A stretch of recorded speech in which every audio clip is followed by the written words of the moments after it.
네, 안녕하세요. 오늘의 모카 김한용입니다. 요즘 쌍용차가 한창 살아나는 분위기였잖아요. 이번에 티볼리 에어도 다시 출시하고 핫한 렉스턴 페이스리프트도 다시 나오고 임영웅의 차 해서 좀 핫하기도 했고 이제 좀 한시름을 놓나 보다 했는데, 그런데 이게 무슨 일입니까? 이번에는 대출금 만기를 또 못 갚아서 무려 1650억의 대출금을 갚지 못했다고 합니다. 1차 부도다 이런 얘기도 나오는데 매우 안타깝습니다. 그 1차 부도라고 하면 사실 어음을 못 갚은 거에 대한 거니까 이건 엄밀히는 부도는 아닐 것 같은데, 그래도 사실 굉장히 비슷한 상황, 굉장히 심각한 상황이 된 것 같습니다. 그래서 결국 기업 회생 신청을 했는데요. 도대체 이게 어떻게 된 일인지, 쌍용차의 미래는 또 어떻게 될 것인지 한번 살펴보시죠.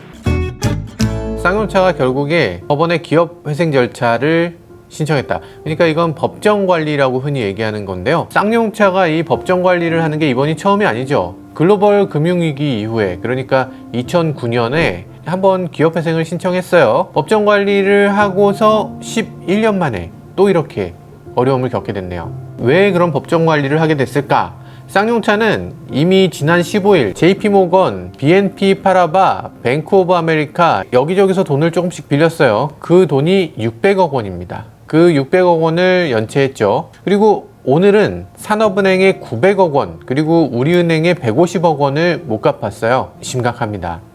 이게 문제가 있는 게, 그때 제가 영상으로도 말씀드렸는데 7월 달에 이미 900억을 갚았어야 됐어요. 그 산업은행 그 돈을 못 갚는 상황이 이미 왔고, 그리고 그때 산업은행이 그걸 받아내지 못하고 연말까지 미뤄줬어요. 지금 산업은행이 이상하게 미뤄줘.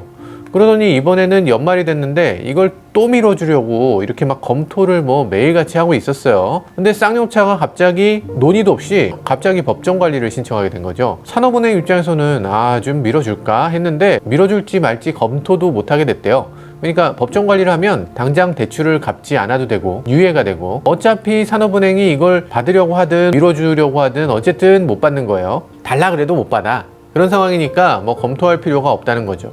이게 무슨 호구죠? 죄송합니다.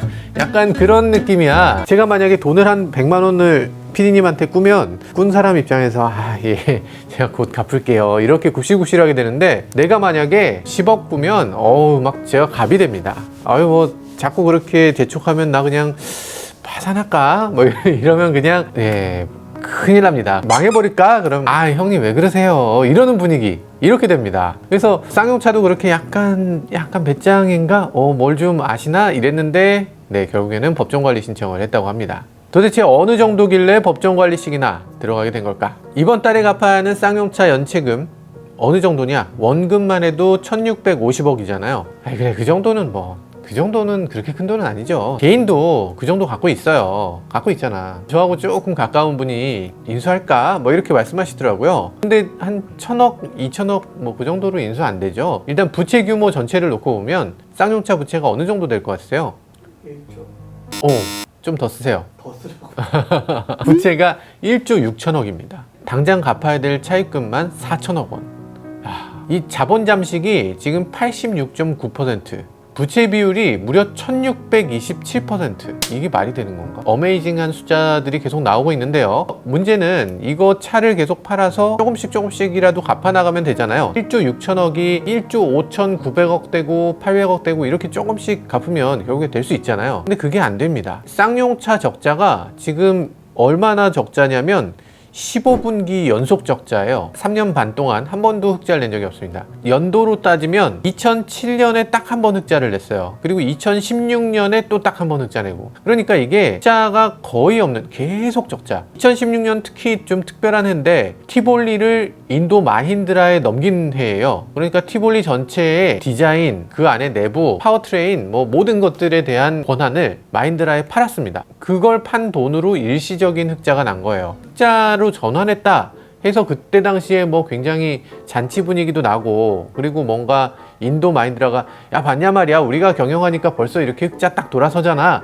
이렇게 또 큰소리 땅땅 치기도 했고, 그러면서 이제 쌍용차가 이제 회생이 됐으니까 해고 노동자들 다시 돌아와라 이렇게 하기도 했고 그랬는데, 그 해만 딱 흑자가 나고 그 이후로 한 번도 흑자가 난 적이 없습니다. 쭉 놓고 보면 13년 동안에 흑자 낸 적이 한 번, 그것도 조금. 그래서 지금 쌍용차는 매년 손실이 계속 커지고 있어요. 그러니까 돈을 갚을 수 없는 거죠. 뭐 어쨌든 흑자를 내려면 어떻게 해야 돼요? 차를 더 잘 팔아야 되죠. 잘 팔기 위해선 잘 개발해야 돼. 그럼 연구개발비가 들어가죠. 잘 팔려면 마케팅비 들어가죠. 그리고 라인도 새롭게 개설해야 되니까 공장에도 비용이 들어가죠. 근데 그게 다 안 되는 거예요. 돈이 어쨌든 굉장히 부족하니까, 계속 적자니까 거기서 막대하게 비용을 지불할 수가 없죠. 이런 악순환이라고 할 수 있습니다.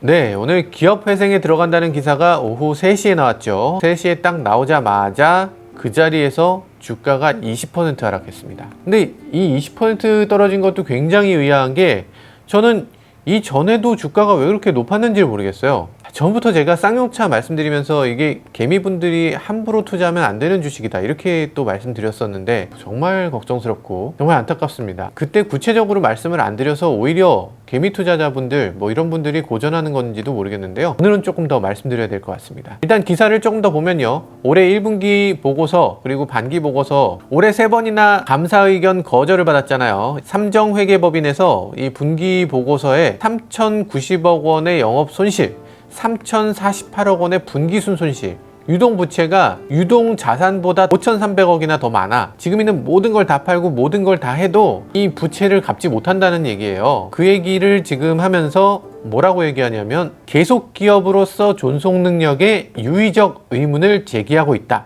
이분들이 조금 쉬운 말로 해주셨어야 돼. 굉장히 어려운데요. 쉽게 말해보면 계속 기업이라는 건 뭐예요? 이거 회계에서 going concern이라고 하는데, 이 going concern을 번역한 거예요. 기업이 계속 문 닫지 않고 계속 할 수 있는가? 그 영속성, 그걸 말하는 겁니다. 존속 능력. 회사가 지금은 있지만 다음번에도 있을지는 몰라. 몇 년 후에 이 회사가 계속 있을지 몰라. 이런 얘기를 한 거고요. 그것도 뼈를 때렸는데 그 다음에 또 뼈를 때렸어요. 존속 능력, 살아남을지 말지 모르겠다.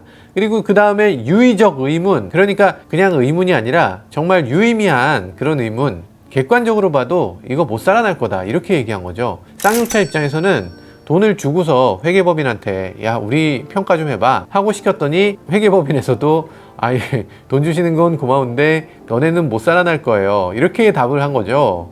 회계 거부했던 회계 의견을 거부한 거고, 감사는 다 한 거죠. 그리고서 다 살펴보니까 우리가 아예 의견을 낼 수가 없어요. 네, 이렇게 한 겁니다. 그게 바로 이 회사가 굉장히 어렵다. 이 회사가 지금 갈 때까지 갔습니다. 이거 금방 어떻게 될지도 몰라요. 네, 이런 식의 얘기였어요. 이런 기사를 봤으면 주주 입장에선 바로 탈출해야죠. 예, 개미 입장에선 바로 탈출해야 되는데 그렇지 않았어요. 그리고 나서 또 일이 있었습니다. 대주주 마인드라 쌍용차에서 손을 떼고 있었죠. 오늘 서서히 뗐습니다. 이분이 75%였는데 50%로 낮추겠다 이렇게 얘기하고, 쌍용차에 투자하지 않겠다 이렇게 얘기하고, 그리고 또 쌍용차가 새 주인을 찾으세요 하고 쌍용차한테 공식 통보도 했습니다.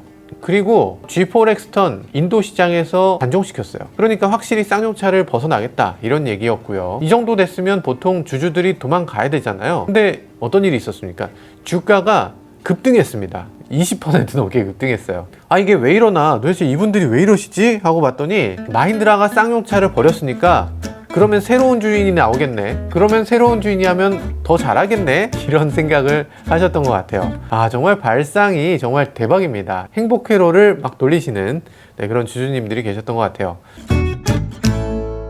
네, 쌍용차 얘기가 아니고요. 전에 어떤 회사 어렵다고 주식할 때 좀 조심하시라 이렇게 말씀드렸더니 막 화내시는 분들이 계셨어요. 이 형님들이 왜 화내시나 했더니 주주셨어. 이게 뭐 제로콜라 이런 회사도 돈을 벌 수가 있어요. 1,000원짜리 주식 이런 것도 1,000원 오르면 100% 이득이에요. 1억 넣었으면 2억 되는 거야. 야, 어마어마하지 않습니까? 73,000원짜리 삼성전자 주식 이거 1,000원 올라봤자 이거는 재미없네, 에이, 이렇게 생각하시는 거죠. 그래서 이렇게 좀 험난한 주식 이런 것만 보시는 분들도 분명히 계세요. 쌍용차는 이제는 정말 선수들만 뛰어드는 영역, 일반적인 개미 투자자가 감히 들어갈 수 없는 그런 주식으로 가고 있는 것 같습니다. 어휴, 이거 큰일 났네. 그러면 쌍용차 좀 도와줘야 되겠네. 쌍용차에 대해서 정부가 좀 뭔가 대책을 마련해 주세요. 쌍용차 회복할 수 있게 노력을 해주세요. 이런 식으로 얘기들을 많이 했을 거잖아요. 그래서 댓글을 보니까 이제 뭘 정리해요? 큰일 날 말씀을 하시네. 회사 살려 맨날 외국에 팔아먹고 인도 기술 빼가고 철수하고 완전 봉이야. 네.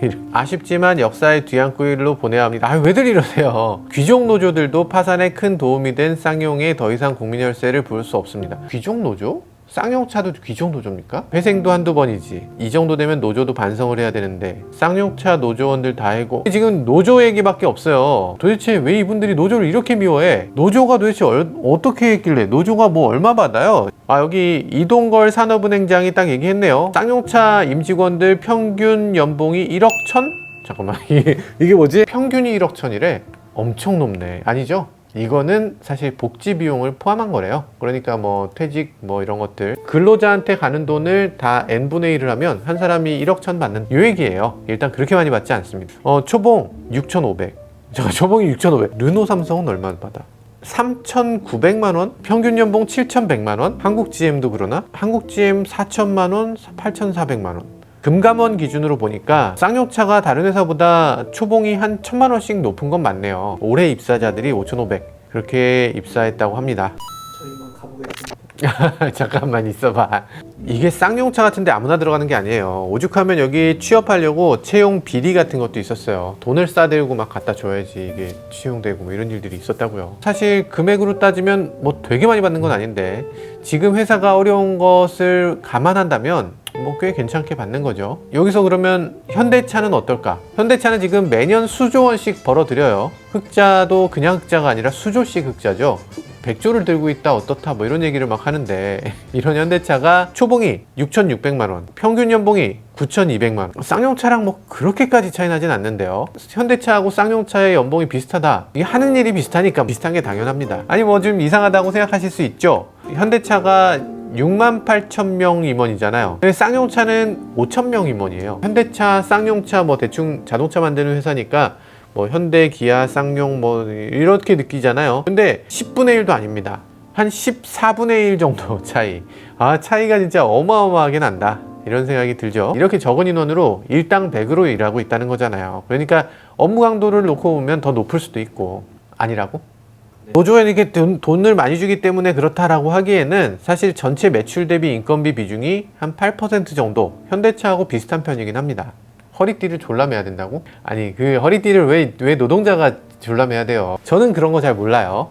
네, 노조 문제를 지적하시는 분들 아마 얼마 받는다 요 금액이 문제가 아니라 이 노조가 워낙 강성이다 이 점을 지적하시는 것 같아요. 쌍용차의 고위 관계자분들 제가 좀 압니다. 지금은 쌍용차에서 나오셨지만 고위 관계자였던 분을 제가 좀 아는데 그분 말씀이 쌍용차 노조가 워낙 강성, 정말 대단했다고 합니다. 임원이 쌍용차 공장 같은 거 이렇게 뭐 순시라고 하면 좀 그렇고 점검 뭐 이런 것처럼 한번 와서 공장 임원들한테 좀 힘도 불어넣어 주겠다 뭐 이런 의미에서 사장이 가끔 오잖아요. 그렇게 되면 올 때마다 길들이기를 한다고 합니다. 사장이 새롭게 부임해서 공장에 막 시찰 오면 여기서 뭐 별 이유도 없이 그냥 뭐 별 주장도 없이 그냥 물러가라 이러면서 하나된 모습을 보여준다 그래요. 괜히 막 이렇게 지나가는데 그냥 유리창 하나 빡 부시기도 하고 막 이렇게 하면 아, 우리가 너를 지금 무서워하지 않는다. 너 앞으로 협상할 때 잘해라. 뭐 이런 식의 어떤 제스처 이런 것도 보여주기도 한다고 해요.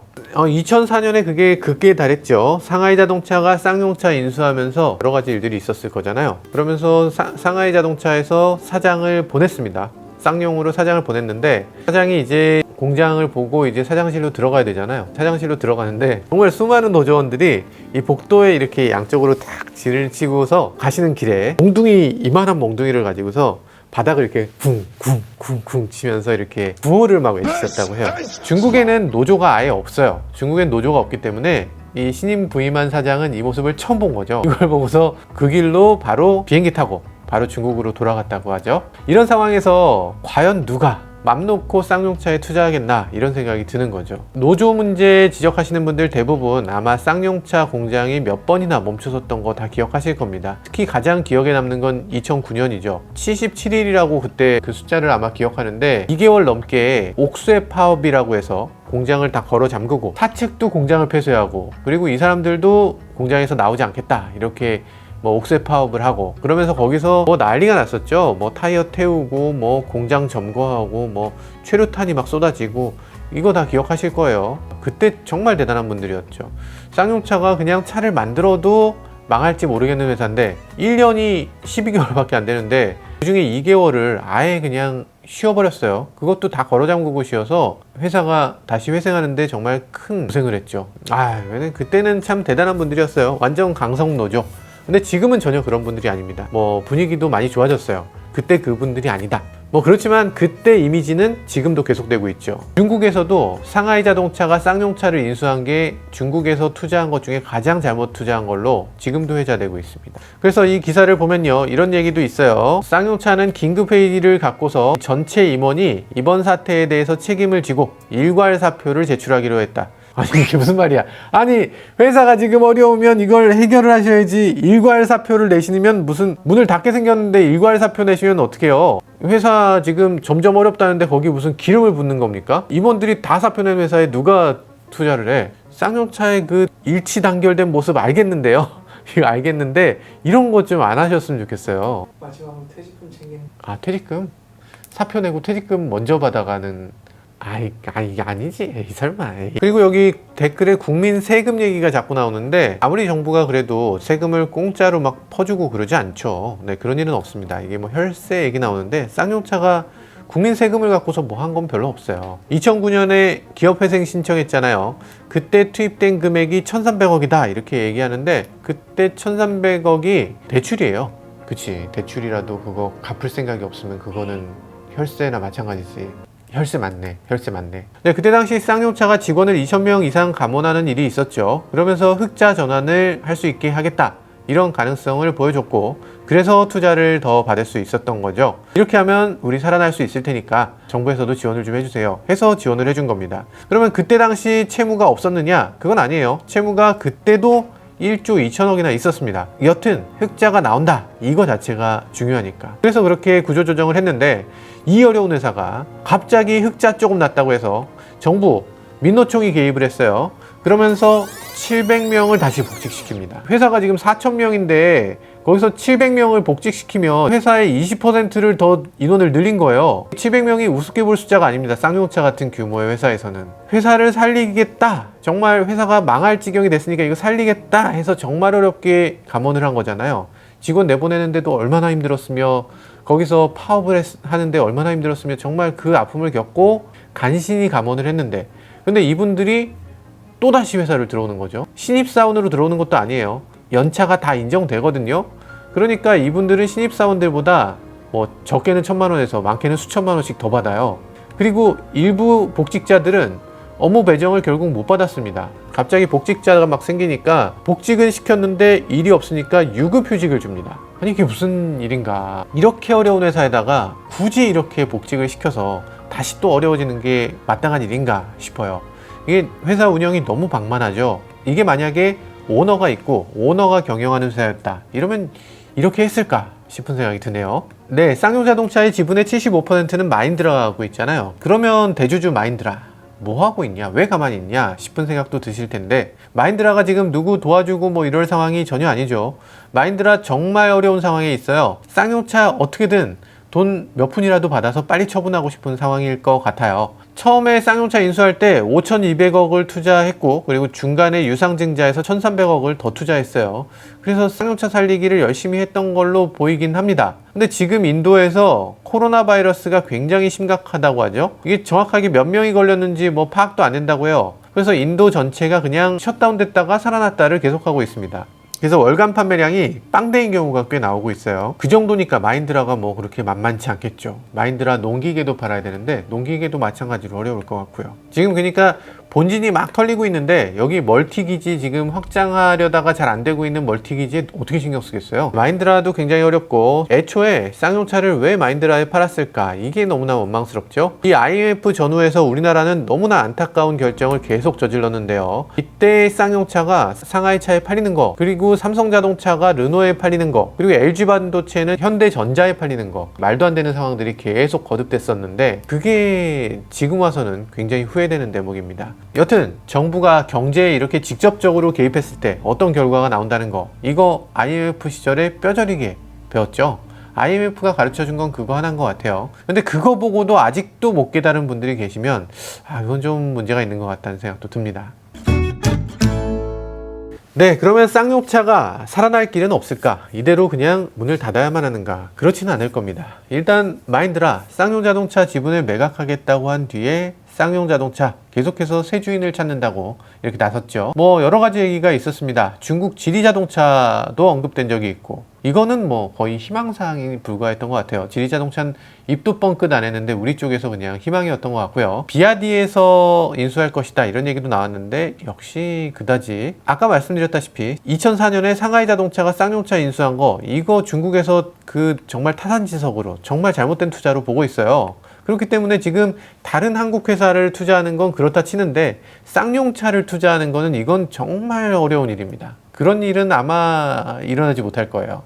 지금 중국 자동차 회사 어마어마한 규모예요. 쌍용차를 뭐하러 인수하겠어요. 최근 들어서 뭔가 확정적인 듯이 기사들이 났는데 뭐 그 기사도 사실 아무 근거가 없고 뭐 아무런 이유도 없죠. 지금 이런 상황에서 쌍용차를 인수할 회사가 과연 있을까? 사실 요즘은 역사적으로 봤을 때 자동차 150년 역사 중에 지금 자동차 산업이 가장 인기 없는 시기입니다.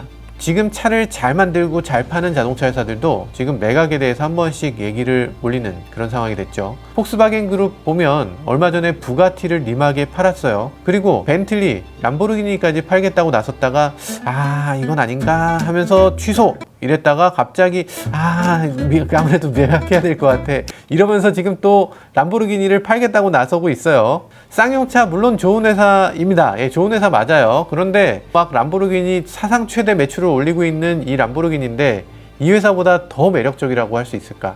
람보르기니도 지금 주인을 찾을까 말까 지금 이런 상황에서 1조씩 적자를 들고 있는 회사 과연 팔 수 있을까? 그리고 지난번에 또 한 번 경험이 있잖아요. 이 회사 인수한다고 수천억을 넣었더니 채권은행이 가져가 버리는 거. 이런 것들 보면은 누가 이 회사를 인수할까? 누가 투자할 수 있을까? 하는 생각이 듭니다. 그렇죠. 명신같이 그냥 공장만 있으면 무슨 강성노조나 뭐 이런 것들 없이 뭐 자기가 뭘 하겠다는 생각도 아니고 그냥 생산만 대신해줘. 중국 입장에서는 이제 한국이 기술력이 그렇게 대단하다고 보지 않아요. 한국 완성차 업체들의 기술력이 대단하다고 보지 않고, 그리고 얼마나 많은 회사들이 대신 차를 만들어주는데 완도나 이런 데는 자동차 전체를 만들어줍니다. 전장 부품을 한 회사가 거의 대부분을 해요. 자동차를 정말 만들어야 되고 한국의 기술력이 필요하면 만도에다가 그냥 만들어 달라고 하면 돼요. 굳이 자동차 회사 인수해서 골치를 썩지 않고도. 제조는 명신한테 시키면 돼요. 그러면 완성차 업체를 굳이 인수할까? 앞으로 어떤 식으로 흘러갈지 모르는 그런 불투명한 회사를 굳이 인수할 이유가 없죠. 없습니다. 지금 세계 최대 자동차 회사들도 지금 속속 매각되는 판인데 세계적으로 존재감이 작은, 세계 시장에서 이름도 잘 모르는 그런 자동차 회사를 누가 살까? 게다가 버는 돈은 전혀 없고 매년 적자는 커지고 노조는 깐깐하고 기술은 부족하고 다른 회사들이 인수했다가 다 쓰디쓴 결과를 내는 걸 눈으로 봤고 쌍용차 매각에는 그런 큰 어려움이 있는 거죠. 네, 여튼 쌍용차 이번에 너무나 어려운 상황이 됐고요. 누구나 이런 얘기를 하는 것 아주 조심스럽습니다. 저도 조심스럽고요. 어려운 회사를 지금 어렵다 이렇게 얘기하면 이 하락폭이 가속화될 수 있기 때문일 텐데요. 하지만 지금 쌍용차 주가가 폭락하고 많은 투자자들이 지금 어려움을 겪고 있는데 쌍용차 자신은 여전히 해결에 노력이 부족해 보입니다. 이제는 사실을 사실대로 말할 필요도 있어 보입니다. 쌍용차는 지금 극히 어려운 상황이 맞고요. 그리고 회생 가능성은 극히 낮은 게 맞습니다. 누군가가 인수해 주길 바란다면 하늘에서 감 떨어지는 걸 기대해서는 안 되고요. 쌍용차 그리고 쌍용차 임직원 여러분들이 스스로 자구책을 내놓는 게 순서일 겁니다. 지금까지 저는 모카 김한용이었습니다. 감사합니다. 쌍용차 망하면 그 후속으로 다른 데도 줄줄이 망하는 거 아닙니까? 입에 올리고 싶지도 않지만 쌍용차가 지금 어려움을 겪게 되면 지금 이미 시작됐어요. 쌍용차가 차를 좀 덜 만들게 되면 쌍용차의 부품을 납품하는 부품업체들 줄줄이 도산하게 되고요. 그리고 뭐 금융이나 하다못해 그 근처에 쌍용차 인근에 있는 뭐 식당이라든지 평택 경제라든지 이런 것들이 전부 다 무너지게 되죠. 뭐 아파트, 뭐 주택, 부동산, 금융 뭐 다 무너지게 됩니다. 그래서 이 자동차 회사가 무너지는 걸 그냥 보고 있어서는 안 되고, 그러다 보니까 각국이 다 자동차 회사가 문을 닫는 것에 대해서는 이 전자회사가 문 닫는 거랑은 또 다른 거예요. 전자회사가 문 닫는 거에 대해서는 그럴 수 있지라고 생각하는데, 자동차 회사가 문 닫게 되면 이건 지역 경제의 서플라이 체인이라고 하거든요. 이 서플라이 체인이 굉장히 긴 산업이기 때문에 자동차 같은 게 무너지는 거는 정부에서도 그냥 눈 뜨고 보고 있지 못하고, 이거에 대해서는 어떻게든 개입해서 이걸 살리려는 그런 의지를 보여주게 됩니다. 현대가 쌍용을 인수. 그러니까 쌍용차가 지금으로선 매력이 너무 적은 거예요. 매력이 있게 하려면 지금 당장 쌍용차도 선언해야죠. 쌍용차도 당장 우리 이제 전기차 회사입니다. 우리 이제 5년 후에는 전기차만 만들 거예요. 지금 엔진 다 버릴 겁니다. 이런 식으로 선언하고 달려야죠. 빛이 1조 그래도 그거라도 해야 지금 뭔가 쌍용차가 이제 테슬라가 되는가 보다 하면서 주가가 올라갈 수 있죠. 아니 뭐 어떻게든 만들면 만들지. 그러니까 작은 회사의 장점은 어떻게든 한다는 거예요. 작은 회사는 어떻게든 할 수 있어. 현대차에서 배터리 사와. 그래서 갖다 붙여. 비슷한 달려. 회사 있지 않나요? 작은 회사, 전기차 회사, 전기차 회사, 작은 회사. 오웬익이라고. 뭐야.